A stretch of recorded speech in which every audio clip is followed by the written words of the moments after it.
A morte não é um evento da vida, não se vive a morte. Ludwig Wittgenstein. Guarda essa frase, ela atravessa esse anime de um jeito bem silencioso. Kimi no Suizo Otabetai começa de forma estranha. Não com uma declaração de amor, nem com uma tragédia explícita, mas com um encontro quase acidental entre dois adolescentes que não deveriam se cruzar. De um lado, nós temos um garoto introspectivo, reservado, meio tímido, que vive como espectador da própria vida. Alguém que observa as pessoas à distância, não por um desprezo, mas por uma espécie de economia emocional. Quanto menos envolvimento, menos dor. Do outro lado, temos Sakura Yamauchi, viva demais, falante demais, presente demais. Logo no início, descobrimos algo que muda o sentido de cada cena. Sakura vai morrer. Não em um futuro distante ou de forma abstrata, e ela sabe disso. E mesmo assim, ela escolhe viver. O anime nunca transforma essa condição em um espetáculo. Ela não é definida pela doença, ela é definida pela maneira como responde a ela.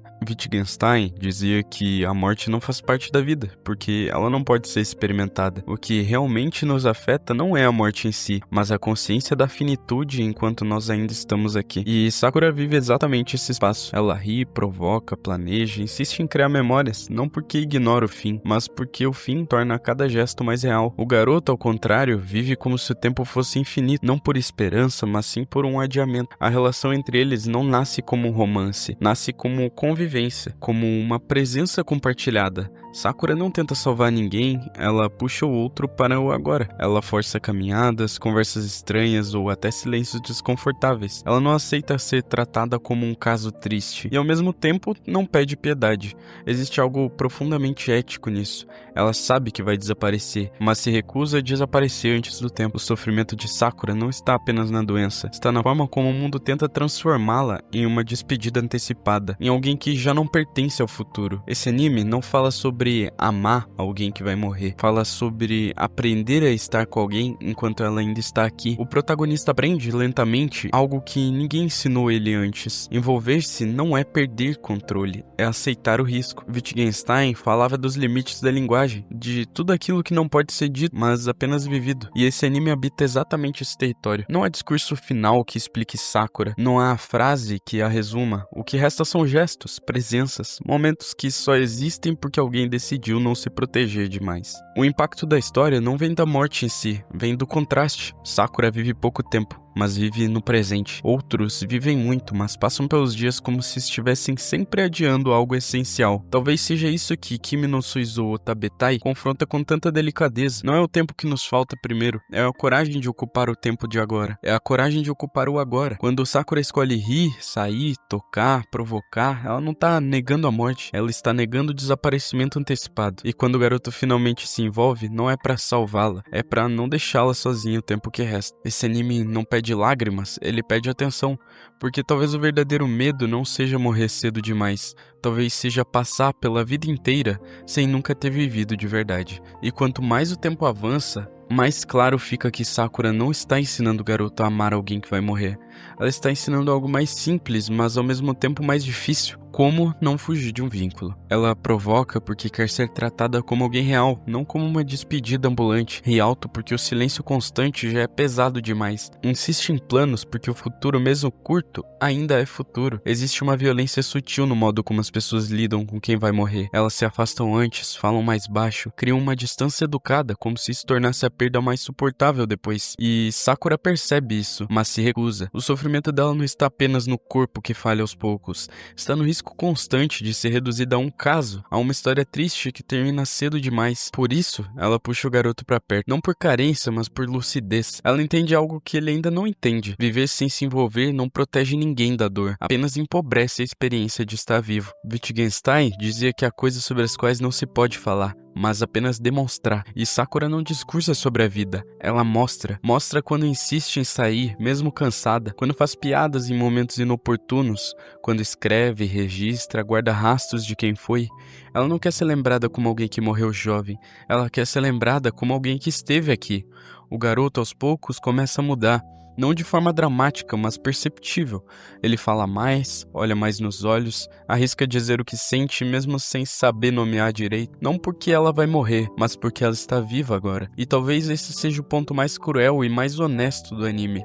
A consciência da morte não cria automaticamente profundidade, ela apenas remove desculpas. Todos nós sabemos que o tempo é finito, mas agimos como se sempre houvesse um depois. Sakura não tem esse luxo. Ela vive no agora não por uma sabedoria mística, mas por necessidade. E isso escancara algo extremamente desconfortável. Quantas vezes nós adiamos palavras, gestos, aproximações, não porque não sentimos, mas porque achamos que ainda não é a hora certa. Kimi no Suizou Tabetai não responde essa pergunta, ele apenas a deixa aberta, pairando. Quando a história avança, fica claro que o maior impacto não está no fim, mas no meio, no tempo compartilhado, no que foi vivido sem garantia alguma. A morte de Sakura não é o centro da obra, é o limite que dá forma a tudo que veio antes, e talvez seja por isso que esse anime permaneça, não porque nos ensina a lidar com a morte, mas porque nos força a encarar algo mais próximo. O quanto da vida nós realmente estamos aproveitando enquanto ainda estamos aqui, e quando Sakura desaparece, o mundo não para. Isso é o aspecto mais difícil de aceitar.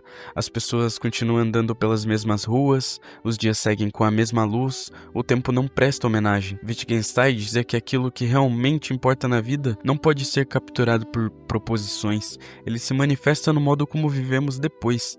O garoto não perde apenas alguém, ele perde a versão de si que só existiu porque a Sakura esteve ali. O silêncio que fica não é vazio, é cheio de memórias que agora não tem com quem acontecer. E é nesse ponto que esse anime revela sua delicadeza mais dura. O amor não nos prepara para a perda, ele nos transforma de tal forma que a perda nunca é apenas a ausência, é como uma reconfiguração. Sakura não deixa grandes lições escritas ao mundo, ela deixa marcas pequenas, quase invisíveis, mas profundas o suficiente para alterar trajetórias. O garoto começa a falar com outras pessoas, a aceitar convites, a responder quando alguém se aproxima, não porque superou a dor, mas porque aprendeu com Sakura que se fechar não devolve ninguém. Existe algo profundamente honesto nessa transformação. Ela não é uma cura, é um deslocamento. O sofrimento não desaparece, ele passa a coexistir com a vida. E talvez esse seja o verdadeiro legado de Sakura. Não a ideia de aproveitar cada segundo como se fosse o último, mas a coragem de não desperdiçar o agora por medo do depois. Kimi no Suizou Tabetai não romantiza a morte, ele a mantém à distância, como limite. O foco permanece naquilo que a antecede, os encontros, os gestos, as palavras ditas a tempo. Quando o garoto finalmente lê aquilo que Sakura deixou, não recebe respostas definitivas, recebe algo mais humano. Continuidade. Ele não pede para que ele a lamente para sempre, ela pede para que ele viva. E viver agora significa carregar alguém que já não está, não como peso, mas como presença internalizada. Talvez seja isso que o anime nos oferece com tanta suavidade, a ideia de que algumas pessoas não nos acompanham pela vida inteira, mas nos ensinam como caminhar depois que se vão. E se você se reconheceu aqui, se sentiu esse nó silencioso, ou se percebeu quantas vezes adiou estar aqui de verdade, então esse vídeo já cumpriu o papel dele. Aqui a gente não promete mais tempo, aqui a gente escolhe ficar, enquanto ainda é possível. Até a próxima.